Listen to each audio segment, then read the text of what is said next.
Welcome students, कैसे हैं सभी। आपका अपने चैनल क्विक स्मार्ट टिप्स में बहुत बहुत वेलकम है। जैसा कि हम सीटेट साइंस पेपर 2 की तैयारी कर रहे हैं और उसमें previous year question paper solution की सीरीज़ देख रहे हैं 2021 की, और उसी में आज हमारी 20वीं क्लास है जिसमें हम 12 जनवरी 2022 के कंटेंट के सारे क्वेश्चन देखने वाले हैं। अगर आपने स्टार्टिंग से ये सीरीज़ नहीं देखी है, मतलब क्लास 1 से, जहाँ से हमने 16 दिसंबर 2021 से पेपर सॉल्यूशन सॉल्व करने शुरू किए थे, तो आई बटन में एक प्लेलिस्ट का लिंक आ रहा होगा। जैसे ही आप उस पर क्लिक करेंगे तो आप क्लास 1 पर पहुंच जाएंगे। 16 दिसंबर से ये जो पूरी सीरीज़ सॉल्व कराई है, और जो भी बच्चे 2022 का पेपर देने जा रहे हैं, ये 2021 की प्रीवियस ईयर की सीरीज़ जो है वो उनके लिए बहुत ज़्यादा बेनिफिशियल होने वाली है। पहला क्वेश्चन जो 12 जनवरी में बना, विच of the following is a pair of Ravi crop. यहाँ पर हमें रवि की जो फसल है उनका युग्म बताना है। तो जो रवि की फसलें होती हैं वो विंटर की फसलें होती हैं, मतलब विंटर के समय उनको बोया जाता है और मार्च अप्रैल के टाइम में उनको क्या कर लिया जाता है, हार्वेस्ट कर लिया जाता है। जबकि जो खरीफ की फसलें होती हैं वो समर की फसलें होती हैं, जैसे पैडी, मेज़, ये जो आपका धान होता है वो जून जुलाई के समय उगाए जाते हैं क्योंकि उनको ज़्यादा पानी चाहिए होता है, तो वो आपकी खरीफ की फसलें होती हैं। लेकिन यहाँ पर रवि की फसलें पूछ रहा है तो वो आपकी वीट और मस्टर्ड हो जाएंगी। गेहूँ, सरसों, चना, मटर, ये सब आपकी जो होती हैं वो रवि की फसलें होती हैं, जाड़ों की फसलें होती हैं। जबकि यहाँ पर जो पैडी दिया है, सेम यहाँ पर पैडी और यहाँ पर मेज़, ये जो पैडी और मेज़ होते हैं ये आपकी खरीफ की फसलें होती हैं। सेम ऐसे ही आप याद रखेंगे ग्राउंड नट, मूंगफली के बारे में भी मैंने बहुत बार बताया कि वो भी आपकी खरीफ की फसल ही होती है। अब कमेंट बॉक्स में आपको बताना है जो कॉटन है, जो आपकी कपास है, कॉटन है, वो कौन सी फसल होती है, रवि की या खरीफ की। तो ये आप कमेंट बॉक्स में बताएंगे। तो फिलहाल यहाँ पर आंसर है आपका ऑप्शन नंबर 1। सेकंड क्वेश्चन जो एग्जाम में बना, read the following statement and choose correct option. नीचे दिए गए कथनों को पढ़ना है और सही विकल्प का हमको चयन करना है। असर्शन हमको यहाँ पर क्या दी है, taking boiled drinking water is an effective prevention measure against hepatitis A. देखिए जो हेपेटाइटिस ए होती है ना, ये लीवर को इन्फेक्ट करने वाली आपकी डिजीज़ होती है। एक्चुअली हेपेटाइटिस ए एक वायरस होता है जो आपके, और ये बहुत ही हाईली कॉन्टेजियस लीवर को इन्फेक्ट करने वाला वायरस होता है जो लीवर को बहुत ज़्यादा प्रभावित करता है। और ये आपका जो नॉर्मल खाना होता है या पानी होता है या जो इन्फेक्टेड पर्सन है उसके थ्रू जो है ये हेपेटाइटिस ए वायरस जो है वो फैलता है। और इसमें जो बॉइलिंग वाटर है, पीने का पानी को उबाल कर पीना, बिल्कुल हेपेटाइटिस ए के विरुद्ध एक प्रभावशाली बचाव का उपाय है। बिल्कुल ये उसमें एक उपाय की तरह काम करता है। तो अभी कथन तो यहाँ पर सही है। अब उसके पीछे रीजनिंग, ये जो कारण है वो क्या दिया है, hepatitis A is a bacterial disease. देखिए यहाँ पर ही गलत दे दिया, ये बैक्टीरिया जनित रोग नहीं है, ये आपका वायरस विषाणु जनित रोग है। तो यहाँ पर ये चीज़ जो रीजनिंग है ये तो पूरी गलत हो जाएगी। यहाँ पर ये वाटर, फूड, इन सब के द्वारा कंटेमिनेट हो सकता है, लेकिन ट्रांसमिट हो सकता है, लेकिन भैया ये वायरल डिजीज़ होती है, बैक्टीरियल नहीं होती है। तो यहाँ पर आपका सिर्फ जो अभिकथन है वो सही है। यहाँ पर दोनों ट्रू बोल रहा है, दोनों ट्रू बोल रहा है, तो मतलब थर्ड ऑप्शन जो है वो यहाँ पर बिल्कुल सुटेबल होगा। ए हमारा ट्रू है, बट जो आर है वो हमारा फॉल्स है, क्योंकि वहाँ पर बैक्टीरियल डिजीज़ जो है वो इसको बोल दिया गया, जबकि ये वायरस डिजीज़ जो है वो आपकी है। नेक्स्ट क्वेश्चन देखते हैं, question number 3। An element X react with oxygen to produce an oxide whose solution turn blue litmus red, which of the following could be X. एक तत्व है जो ऑक्सीजन के साथ अभिक्रिया करके एक ऑक्साइड बनाता है और उसका सॉल्यूशन नीले लिटमस को लाल कर देता है। तो हमको यहाँ पर बताना है कि एक्स क्या हो सकता है। देखिए हम सल्फ़र के बारे में बहुत बार पढ़ते हैं कि सल्फ़र जो है, और एनसीईआरटी में दिया भी है 6 to 8 में, कि जब सल्फ़र ऑक्सीजन के साथ रिएक्ट करता है तो आपका क्या बनाता है, सल्फ़र डाइऑक्साइड, ऑक्साइड वहाँ पर फॉर्म होता है। और वो बाद में उसका जो सॉल्यूशन है वाटर वगैरह के साथ रिएक्ट करके क्या बनाता है, आपका सल्फ्यूरस एसिड बनाता है। आपका क्या बनाता है, सल्फ्यूरस एसिड बनाता है। और ये जो एसिड ही होते हैं वो क्या करते हैं, वो नीले को लाल कर देते हैं। तो यहाँ पर आंसर होगा आपका सल्फ़र, ऑप्शन नंबर 2। याद रखेंगे जो एसिड होते हैं वो नीले को लाल करते हैं, और जो बेस होते हैं वो क्षारक होते हैं, वो लाल को नीला कर देते हैं। अब देखिए जो सीटेट वालों ने ऑफिशियल आंसर की दी, उन्होंने यहाँ पर आंसर दिया सोडियम। सोडियम तो आंसर हो ही नहीं सकता, क्योंकि जब सोडियम रिएक्ट करेगा ऑक्सीजन के साथ, Na हो गया सोडियम, तो यहाँ पर ये सोडियम ऑक्साइड बनाएगा। और सोडियम ऑक्साइड का जो सॉल्यूशन होगा पानी के साथ रिएक्ट करके, वो आपका क्या बनाएगा, सोडियम हाइड्रोक्साइड बनाएगा। और जब भी हाइड्रो ऑक्साइड आ जाता है, जब भी हाइड्रो ऑक्साइड आ जाते हैं तो वो आपके बेस होते हैं, वो क्षारक होते हैं, और क्षारक जो होती हैं वो लाल को नीला कर देती हैं, ना कि नीले को लाल। तो सोडियम तो यहाँ होगा नहीं, पर पता नहीं इन्होंने आंसर सोडियम क्यों दिया। बहुत से क्वेश्चन में ऑफिशियल आंसर की में भी ठीक आंसर नहीं है, क्योंकि बच्चे प्रॉपर ऑब्जेक्शन कर ही नहीं पाए, क्योंकि अलग अलग शिफ्ट में पेपर थे, प्रॉपर ऑब्जेक्शन गई ही नहीं। साइंस में बच्चे और भी ज़्यादा कंफ्यूज थे, तो ऑब्जेक्शन बहुत ही कम हुए, और बहुत से क्वेश्चंस के आंसर जो हैं सीटेट वालों ने सही ही नहीं करे। तो यहाँ पर मुझे तो लगता है सल्फर ही होना चाहिए। बाकी आपको अगर लगता है सोडियम है तो आप कमेंट बॉक्स में बता सकते हैं। फिलहाल तो यहाँ पर आंसर आपका सल्फर होगा, यही हम पढ़ते हैं, यही नीले को लाल कर देता है। सोडियम तो आपका बेस होगा जो कि लाल को नीला करेगा, तो सोडियम नहीं होना चाहिए, सल्फर ही यहाँ पर आपका आंसर होगा, option number second. Question number 4 देखते हैं। Under which of the following condition will the speed of sound in air be maximum. निम्न में से किन परिस्थितियों में वायु में जो ध्वनि की चाल है वो अधिकतम होगी। देखिए जो speed of sound in air, चलिए ये आप कमेंट बॉक्स में बताएंगे कि speed of sound in air कितनी होती है, ये आपको कमेंट बॉक्स में बताना है। 300 अप्रॉक्स कुछ होती है, 300 के उसमें होती है, तो वो आपको खुद बताना होगा कि speed of sound in air कितनी होती है, क्योंकि ये भी एग्जाम में बन सकता है। तो ये कमेंट बॉक्स में बताएंगे। पिछली क्लास में भी बच्चों ने कमेंट बॉक्स में सारे विटामिन के नेम बताए थे, जो कि बहुत अच्छी बात है कि आप लोग एक्टिव हैं, सिंसियर हैं। तो यहाँ पर भी बताना है स्पीड ऑफ साउंड कितनी होती है एयर में। साउंड कैसी वेव होती है, चलिए ये मैं बता देती हूँ, वो लॉन्गिट्यूडनल वेव होती है। लॉन्गिट्यूडनल वेव कौन सी होती हैं, जिनमें साउंड की जो चाल है, जिस दिशा में साउंड जा रही है, और जो कंपन है, वाइब्रेशन है पार्टिकलों का, मीडियम में जो कंपन है, वाइब्रेशन है पार्टिकलों का, वो भी उसी दिशा में है, तो वो आपकी क्या होती हैं, वो लॉन्गिट्यूडनल वेव होती हैं। तो साउंड आपकी लॉन्गिट्यूडनल वेव होती है। साउंड डेंसिटी पर निर्भर करती है, एक बात ये याद रखेंगे, जो साउंड होती है वो डेंसिटी के इन्वर्सली प्रोपोर्शनल होती है। डेंसिटी जितनी कम होगी उतनी साउंड ज़्यादा होगी, और जितनी डेंसिटी ज़्यादा होगी उतनी साउंड कम होगी। ये कुछ एक्स्ट्रा पॉइंट्स हैं जो आपके बहुत काम आने हैं, याद रखेंगे। साउंड डेंसिटी पर निर्भर करती है, और कैसे, इन्वर्सली। साउंड ज़्यादा तो डेंसिटी कम, डेंसिटी ज़्यादा तो साउंड कम। साउंड स्टेट्स पर भी निर्भर करती है, सॉलिड, लिक्विड, गैस में। सॉलिड में साउंड ज़्यादा, लिक्विड में थोड़ी कम, और गैस में सबसे कम। सॉलिड में ज़्यादा क्यों, क्योंकि वहाँ पर कण पास पास होते हैं, तो साउंड इजीली ट्रैवल करती है बहुत जल्दी जल्दी एक पार्टिकल से दूसरे पार्टिकल में, तो वो चीज़ भी है। और याद रखेंगे जितना एयर, जैसे टेम्परेचर ज़्यादा होता है, जैसे यहाँ पर 40, अब यहाँ पर यही पूछ रहा है कि स्पीड ऑफ साउंड एयर में मैक्सिमम कहाँ होगी, तो 0 डिग्री पर तो वो होगी नहीं, वो होगी 40 डिग्री पर। क्यों, क्योंकि 40 डिग्री पर जब टेम्परेचर ज़्यादा होगा तो एयर में जो मॉलिक्यूल्स हैं वो ज़्यादा वाइब्रेशन करेंगे, उनमें हाई एनर्जी आ जाएगी, और जिसकी वजह से ज़्यादा वाइब्रेशन और हाई एनर्जी की वजह से साउंड जो है बहुत ही फास्ट जो है वो ट्रैवल करने लगेगी। तो टेम्परेचर ज़्यादा होना चाहिए। अब हमारा कन्फ्यूज़न होगा ड्राई एयर या मॉइस्ट एयर, शुष्क वायु या आर्द्र वायु। देखिए अब यहाँ पर समझ लीजिएगा, जो मॉइस्ट एयर होती है जिसमें नमी होती है, वो क्या करती है, डेंसिटी को कम कर देती है, घनत्व को कम कर देती है। डेंसिटी को कम क्यों करती है, क्योंकि जो मॉइस्ट एयर होती है उसमें जो ह्यूमिडिटी होती है वो क्या करती है, ऑक्सीजन और नाइट्रोजन को पर वॉल्यूम जो एटमॉस्फेयर में है उसको कम कर देती है, जिसकी वजह से एयर में डेंसिटी कम हो जाती है और साउंड जो है, और अभी मैंने समझाया था डेंसिटी कम तो साउंड ज़्यादा, तो साउंड ज़्यादा होती है, ज़्यादा तेज़ ट्रैवल करती है, तो स्पीड ऑफ साउंड जो है वो मॉइस्ट एयर में ज़्यादा होगी। ये अब आप याद भी रखेंगे। अगर क्वेश्चन बन जाए कि ड्राई एयर या मॉइस्ट एयर में साउंड ज़्यादा होती है, तो साउंड जो होती है वो मॉइस्ट एयर में, वहाँ पर डेंसिटी कम होती है, वहाँ पर साउंड जो है वो ज़्यादा होती है। तो ऑप्शन नंबर 4 जो है वो यहाँ पर सही होगा। Next question 5, which of the flowing group always form a virtual image of the object. निम्न में से कौन सा समूह वस्तु का सदैव आभासी प्रतिबिंब बनाता है। वर्चुअल, जिसे आप स्क्रीन पर प्राप्त नहीं कर सकते, जैसे आप दीवार पर या किसी पर्दे पर अगर किसी इमेज को प्राप्त नहीं कर पा रहे हैं तो वो इमेज कैसी है, आपकी आभासी वर्चुअल। जैसे प्लेन मिरर में सुबह उठकर जो मिरर लगा हुआ होता है आपकी नज़रों के सामने, वो प्लेन मिरर ही होता है।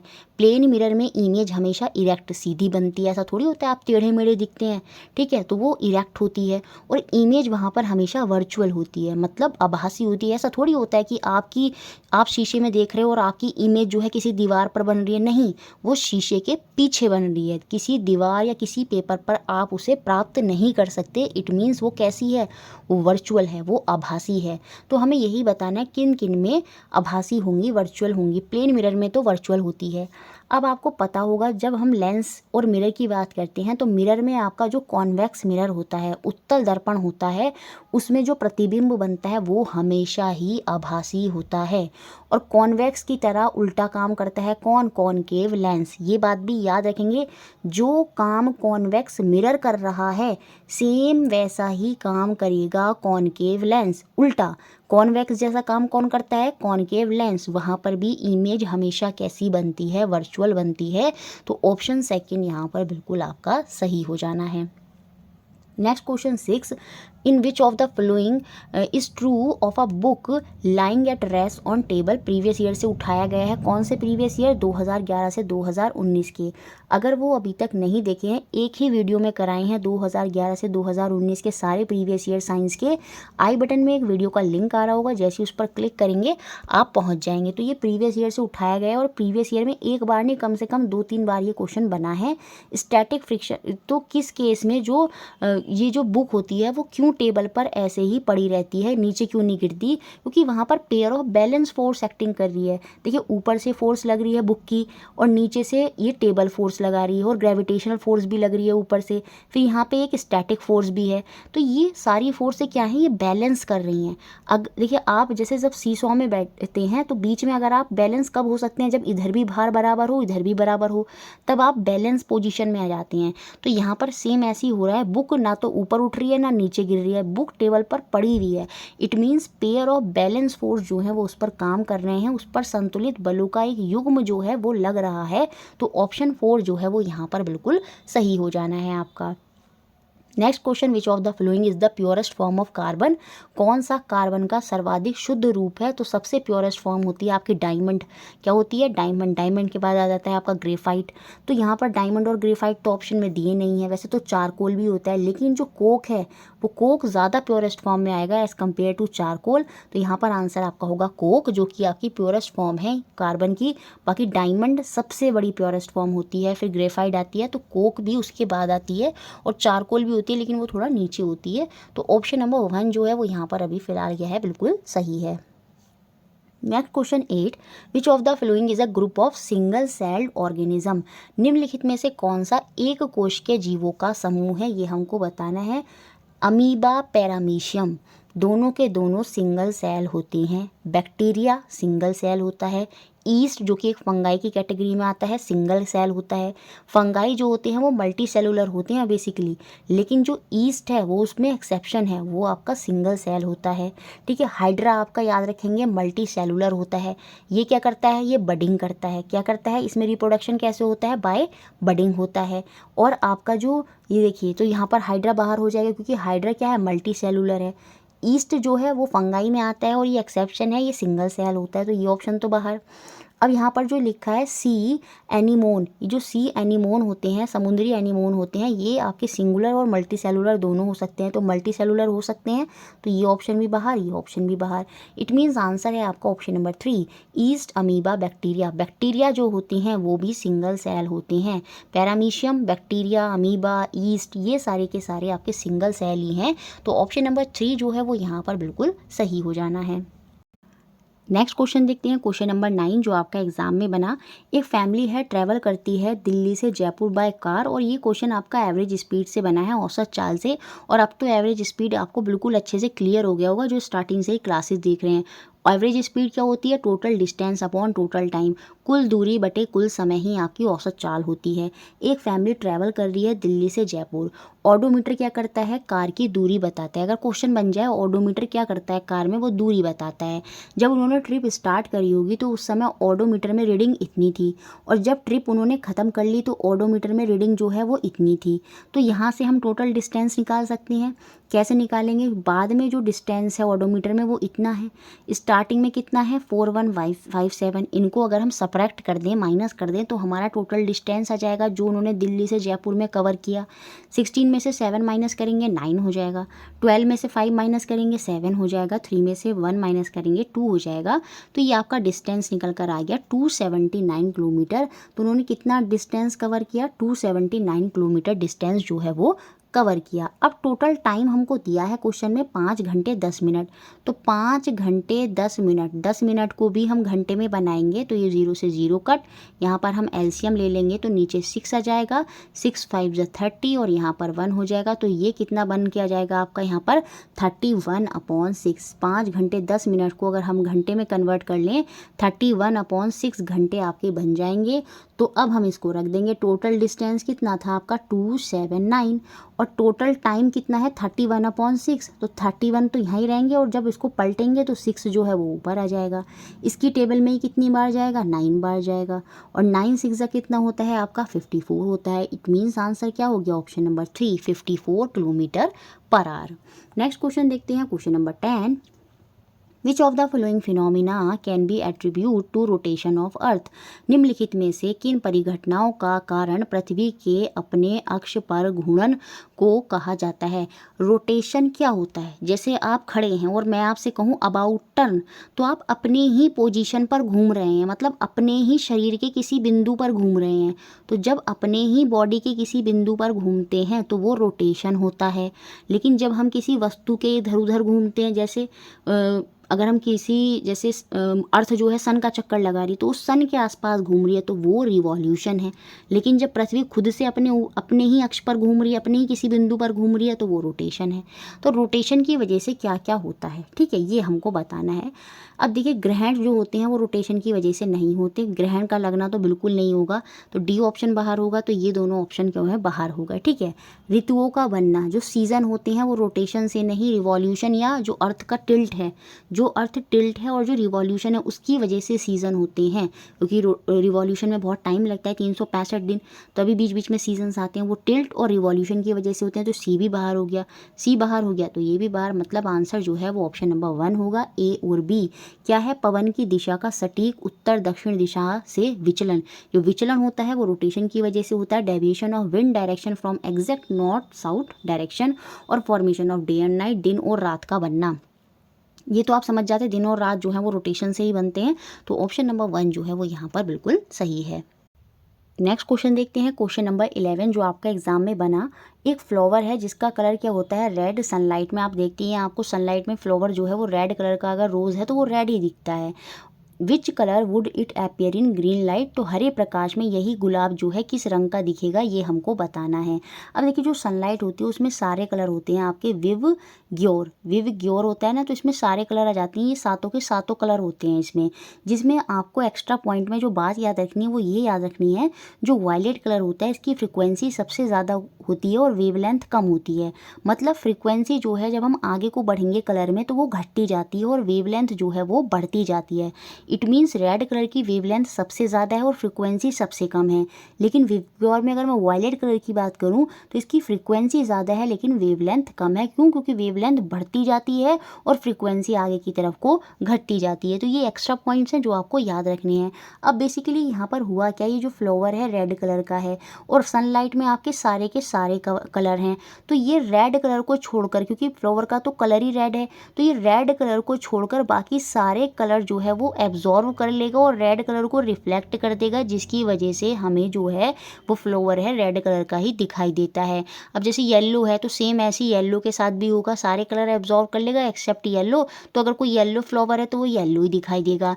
लेकिन which colour it would appear in green light, लेकिन अभी ये लाल फूल अगर ग्रीन लाइट में रखा जाए, हरे प्रकाश में, तो ग्रीन लाइट में क्या होगा, सिर्फ एक ही लाइट है ग्रीन, जिसको ये क्या कर लेगा, फ्लावर एब्जॉर्व कर लेगा और रिफ्लेक्ट ये कुछ कर ही नहीं पाएगा। तो रिफ्लेक्ट यहाँ पर ये कुछ भी नहीं करेगा। इट मीन्स यहाँ पर जो आपका कलर होगा वो कैसा दिखाई देगा, वो ब्लैक दिखाई देगा, काला दिखाई देगा। ऑप्शन नंबर 2 यहाँ पर सही होगा। वहाँ पर रेड उसने रिफ्लेक्ट क्यों करा, क्योंकि रेड कलर था वहाँ पर, सनलाइट में एक रेड कलर भी था, लेकिन ग्रीन लाइट में रेड कलर नहीं है, तो इसलिए वो रिफ्लेक्ट ही नहीं कर पाएगा कुछ भी ग्रीन को, तो उसने एब्जॉर्व कर लिया।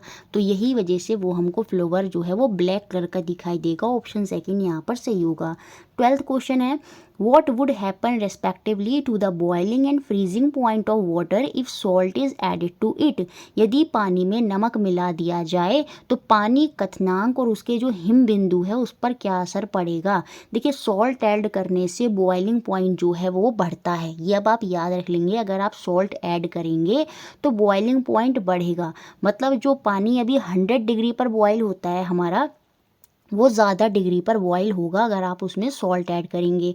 और फ्रीजिंग पॉइंट जो है वो घटता है। अगर कोई पानी है वो 0 डिग्री पर फ्रीजिंग करनी शुरू कर देता है तो वो हो सकता है -5 डिग्री पर फ्रीजिंग करनी शुरू करे, तो फ्रीजिंग पॉइंट घट जाता है और बॉइलिंग पॉइंट जो है वो बढ़ जाता है। तो ऑप्शन नंबर सेकंड यहाँ पर जो है सही होगा जब हम सॉल्ट को ऐड करेंगे। 13th question, which of the flowing organ is not found in birds. पक्षियों में निम्नलिखित में से कौन सा अंग नहीं पाया जाता। तो उनमें यूरिनरी ब्लैडर जो है, जो मूत्राशय होता है वो उनमें नहीं होता, बाकी इंटेस्टाइन, लीवर, किडनी ये सब उनमें हैं। तो यूरिनरी ब्लैडर उनमें फाउंड नहीं होता, तो ऑप्शन 1 यहाँ पर सही है। 14th question, most plant obtain nitrogen from soil in the form of. अधिकांश पौधे मिट्टी से नाइट्रोजन निम्नलिखित किस रूप में प्राप्त करते हैं। जो आपकी एयर में नाइट्रोजन है, हमने देखा था पूरा, मैंने आपको समझाया था, जो एयर की नाइट्रोजन है जब लाइटनिंग होती है तो वो क्या होता है, आपकी ज़मीन में आ जाती है, सॉइल में आ जाती है वही नाइट्रोजन। तो वो डायरेक्ट क्या नाइट्रोजन प्लांट ले लेते हैं, उस नाइट्रोजन को वहाँ पर रिएक्शन के माध्यम से जो राइजोबियम बैक्टीरिया है वो क्या करते हैं, वो मतलब उस नाइट्रोजन को नाइट्रेट्स में कन्वर्ट करते हैं और उस नाइट्रेट को जो है वो आपके प्लांट जो है वो लेते हैं। तो नाइट्रोजन को किस फॉर्म में लेते हैं सॉइल से, तो वो नाइट्रेट की फॉर्म में लेते हैं।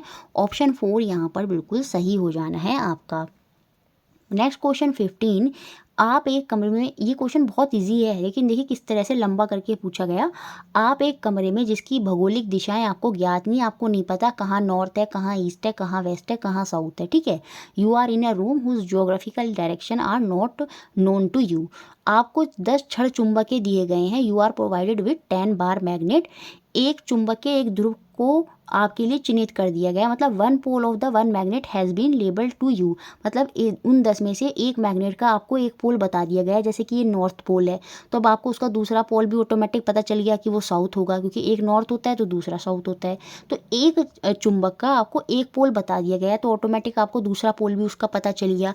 अब आपको कम से कम कितने और जो ध्रुवों की आवश्यकता होगी जिससे कि आप 10 चुंबकों से दोनों ध्रुवों की पहचान कर सके। मतलब 10 पूरी 10 मैग्नेट के अगर मुझे सारे के सारे नॉर्थ और साउथ पोल पता करने हैं तो मुझे कितनी और मैग्नेट चाहिए होंगी। तो बेसिकली मुझे यहाँ पर कोई मैग्नेट चाहिए ही नहीं होगी। क्यों? क्योंकि वो जो मैग्नेट है जिसका नॉर्थ साउथ बता रखा है उसी से मैं सारी मैग्नेट के जो है नॉर्थ साउथ बता दूंगी। जो उसकी तरफ अट्रैक्ट होंगे इट मीन्स उनके क्या होंगे, वो साउथ पोल होंगे। जो उससे रिपेल करेंगे मतलब तो वो उसके क्या होंगे, मतलब अगर वो अट्रैक्ट कर रहा है, जैसे एक मैग्नेट का जिसका बता रखा है नॉर्थ पोल और उसके पास एक दूसरी मैग्नेट ला के रखी है आपने, अगर वो अट्रैक्ट कर रही है इट मीन्स उसका वो साउथ पोल है, अगर वो रिपेल कर रही है तो इट मीन्स उसका वो नॉर्थ पोल है। तो इस तरह से आप खाली इसी मैग्नेट से सारी अदर मैग्नेट के पोल्स जो हैं वो बता सकते हैं। तो आपको कुछ और नई जो मैग्नेट हैं उनकी ज़रूरत नहीं पड़ेगी। तो यहाँ पर आंसर होगा आपका नन। आपको कोई और मैग्नेट नहीं चाहिए, आप सिंगल उसी मैग्नेट से सारे मैग्नेट के पोल्स जो हैं वो बता सकते हैं। Next question 16, match the name of acid given in the column 1 with the corresponding food item in which they are found are given in column 2। Column A में दिए गए अम्लों का कॉलम बी में उनके जो खाद्य पदार्थ में मिलान जो है करिए जिनमें वे पाए जाते हैं। देखिए एसिटिक एसिड जो है वो हमारा किस में होता है, वो हमको पता है, वो हमारा विनेगर में होता है, सिरके में होता है। यहाँ आप लैक्टिक एसिड से पहचान जाते, वो दूध दही जैसे सब्सटेंस में होता है, डेयरी प्रोडक्ट में होता है तो कर्ड आ जाएगा। ऑक्जेलिक एसिड जो है वो हमें पालक में देखने को मिलता है और जो सिट्रिक एसिड होता है वो हमारा लेमन में होता है। तो ये हमको मिलेगा ऑप्शन नंबर 4 में। तो यहाँ पर आंसर होगा सीधा ऑप्शन नंबर 4। प्रीवियस ईयर से उठाया गया क्वेश्चन है, बहुत अच्छे से आपको समझा रखा है थ्योरी में। जिसने भी स्टार्टिंग से अभी क्लासेस शुरू नहीं की हैं सीटेट साइंस 2022 की, तो आई बटन में एक प्लेलिस्ट का लिंक आ रहा होगा जिसमें 32 क्लासेस हैं। वो सारी क्लासेस देखें, उनकी वीडियो अच्छे से देखें, अच्छे से अपने नोट्स बनाएं, उनको डिटेल में समझना होगा। फिर एनसीईआरटी पढ़ें और फिर अगर हो ही नहीं सकता कि ये क्वेश्चन आप सॉल्व ना कर पाएँ। मोस्टली क्वेश्चन आप सॉल्व कर लेंगे, हो सकता है 3 से 4 क्वेश्चन आप ना कर पाएँ क्योंकि वो हाई लेवल होंगे और उनके लिए अब आपको ऐसा नहीं कि 9th 10th पढ़ना पड़े, बस आप प्रीवियस ईयर पिक्चर देख कर जाएँ, जो उन्हीं में एक्स्ट्रा पॉइंट बताएँ वही आपके लिए सफिशिएंट हो जाएंगे और आप देखेंगे सीटेट साइंस में का आप जो है अच्छा स्कोर जो है वो कर लेंगे। Next question 17, which of the following substance is not used as fertiliser. निम्नलिखित में से किस पदार्थ का उपयोग उर्वरक के रूप में नहीं किया जाता, ये हमको बताना है। देखिए उर्वरक के रूप में फर्टिलाइजर में बेसिकली हम पढ़ते हैं क्या, NPK, नाइट्रोजन, फॉस्फोरस और पोटाशियम जो है वो हम पढ़ते हैं कि ये जो है फर्टिलाइजर में बेसिकली होते हैं। तो अमोनियम सल्फेट यहाँ पर बिल्कुल होगा, पोटाशियम नाइट्रेट बिल्कुल होगा, कैल्शियम सुपर फॉस्फेट आ गया ये भी बिल्कुल होगा। लेकिन जो हम उपयोग नहीं करते वो है आपका कैल्शियम कार्बोनेट, मतलब ऑप्शन नंबर 4 जो है वो यहाँ से बाहर हो जाएगा, यही आपका आंसर भी हो जाएगा। नेक्स्ट क्वेश्चन देखते हैं, question number 18, which of the following state of India is most likely to hit by cyclone. भारत के निम्न राज्यों में से किसमें चक्रवात से प्रभावित होने की संभावना सबसे अधिक है। जब हम इंडिया के मैप में बात करते हैं तो ये अरेबियन सी होती है और ये आपका बे ऑफ बंगाल होता है, मतलब बंगाल की खाड़ी होती है। तो बे ऑफ बंगाल में ही आपको मोस्टली जो साइक्लोन है वो देखने को मिलते हैं, चक्रवात। तो जो एरिया इससे सटे हुए हैं, इधर बे ऑफ बंगाल से जो स्टेट लगे हुए हैं मोस्टली वहाँ पर ही हमको चक्रवात जो है वो देखने को मिलेंगे।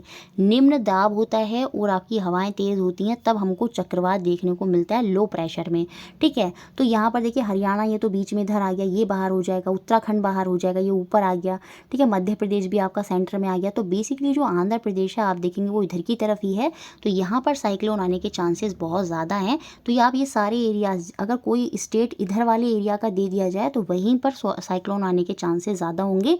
तो ऑप्शन 3 जो है वो यहाँ पर सही हो जाएगा, Andhra Pradesh. 19 question, which of the flowing pair of organism reproduce by budding. निम्नलिखित में से जीवों का कौन सा युग्म है जो बडिंग मुकुलन द्वारा प्रजनन करते हैं। तो वो आपके हाइड्रा और ईस्ट होते हैं, NCERT में दे रखे हैं। तो ऑप्शन 3 जो है वो यहाँ पर बिल्कुल सही है, ईस्ट और हाइड्रा ये दोनों के दोनों रिप्रोडक्शन करते हैं, किससे, बाय बडिंग से। ये जो ईस्ट होती है ये सिंगल सेल है और ये जो हाइड्रा होता है ये आपका मल्टी सेलुलर होता है। अगर क्वेश्चन बन जाए अमीबा और पैरामीशियम किसके द्वारा रिप्रोड्यूस करते हैं, तो ये आपका बाइनरी फ्यूजन द्वारा रिप्रोडक्शन करते हैं, अपना ही द्विविखंडन कर लेते हैं, अपने में से ही टूट जाते हैं और दूसरा बना लेते हैं। अगर एल्गी की बात करें तो वहाँ पर फ्रेगमेंटेशन होता है, विखंडन होता है, ठीक है। ये अमीबा पैरामीशियम बाइनरी फ्यूजन द्वारा जो है अपना रिप्रोडक्शन करते हैं। तो आंसर यहाँ पर क्या है, ऑप्शन नंबर 3। नेक्स्ट और लास्ट क्वेश्चन 20, अगर वीडियो अच्छा लगता है दिल से तो उसको लाइक ज़रूर करा करें, शेयर करें सबसे ज़्यादा और चैनल से बने रहना है। चैनल को सब्सक्राइब नहीं किया तो प्लीज़ चैनल को सब्सक्राइब भी ज़रूर करें। Which of the following metal can displace the rest from their salt solution. निम्न में से कौन सा धातु अन्य सभी को अनेक लवणीय विलयनों से विस्थापित कर सकता है। वो मेटल यहाँ पर विस्थापित कर पाएगा जो सबसे ज़्यादा रिएक्टिव होगा। जब हम रिएक्टिविटी सीरीज़ की बात करते हैं तो हम पढ़ते हैं बहुत सारे मेटल होते हैं जो रिएक्टिव होते हैं, कुछ कम रिएक्टिव होते हैं। तो रिएक्टिविटी सीरीज़ में जो हाईली आपके रिएक्टिव होते हैं वो होता है आपका पोटाशियम, सोडियम, ये होते हैं। फिर कैल्शियम आ जाता है, फिर आपका मैग्नीशियम होता है, फिर एल्युमिनियम होता है और उसमें फिर आपका जिंक आ जाता है, कार्बन आता है फिर बीच में, फिर जिंक आ जाता है और जिंक के नीचे आयरन होता है और आयरन के नीचे भी आपको कॉपर देखने को मिलेगा। गोल्ड सिल्वर तो काफ़ी नीचे होते हैं और प्लैटिनम सबसे कम लीस्ट रिएक्टिव होता है आपका प्लैटिनम। तो यहाँ पर ये जो जिंक है ये रिएक्टिविटी सीरीज़ में काफ़ी ऊपर रहेगा एज़ कम्पेयर टू जितने तीनों दे रखे हैं। तो ये जिंक यहाँ पर सबसे ज़्यादा रिएक्टिव है। अब जब जिंक सबसे ज़्यादा रिएक्टिव है तो ये जितने भी अदर यहाँ पर मेटल हैं उनको निकाल देगा उनके सॉल्ट सॉल्यूशन में से। तो आंसर नंबर 4 जो है क्वेश्चन नंबर 20 में जो ऑप्शन 4 है ये आपका जो है आंसर यहाँ पर हो जाएगा। इस तरह से हमारे क्वेश्चन थे। वीडियो अच्छा लगता है लाइक करें, शेयर करें और चैनल से जुड़े रहें।